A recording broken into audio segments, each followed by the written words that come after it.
Viewers, আজকে আমি আপনাদের এমন একটি জিনিস দেখাবো। তো আমি এই জিনিসটার নাম জানি না, তো আপনারা যদি জানেন তো অবশ্যই কমেন্টে জানাবেন। তো এমন একটি প্রাণী আমি দেখেছি যেটির নাম আমি বলতে পারছি না, বাট আপনারা যদি কেউ জানেন তো অবশ্যই আমাকে কমেন্টে জানাবেন বা আর অন্যকে জানানোর সুযোগ করে দেবেন। বাট আমি নাম জানি না, তারপর আপনাদের কাছে শেয়ার করছি। বাট দেখুন কেউ চিনতে পারেন কিনা। এটা এমন একটা প্রাণী, বাট মাটির সাথে মিশে গেছে, মানে মাটির ময়লা আবর্জনার সাথে মিশে গেছে আর কি, দেখা যাইতেছে না সরাসরি ডিরেক্টলি। তো আমি আপনাদের কাছ থেকে জুমিং করে দেখাই, এটা একটু লড়াচড়া করলে আপনারা বুঝতে পারবেন জিনিসটা। আসলে জিনিসটা লড়াচড়া করতেছে না, তো এই জন্য আপনারা দেখতে পারতেছেন না। বাট আমি রবিন খান আপনাদের চেষ্টা করব ভালো কিছু দেখানোর জন্য।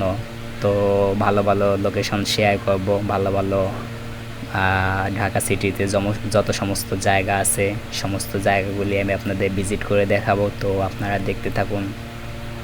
তো ওই যে প্রাণীটা দেখা যাচ্ছে, তো আপনারা দেখতে পারতেছেন কিনা গাইস, কমেন্ট অবশ্যই জানাবেন। বাট আমি এই পাখিটা বা এই প্রাণীটার নাম জানি না। পাখি তো না, সরি, বাট এটা প্রাণী একটা। এই যে দেখুন গাইস, এই যে লড়তেছে, এই যে প্রাণীটি লড়তেছে দেখুন এই।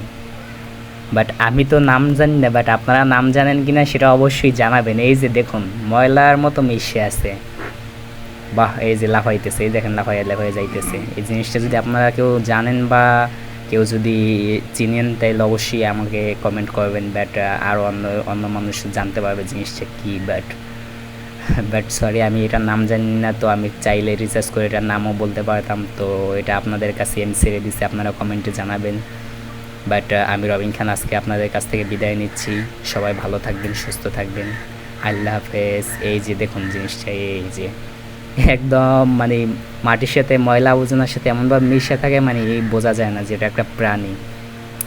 তো সবাই ভালো থাকবেন, সুস্থ থাকবেন। আল্লাহ হাফেজ।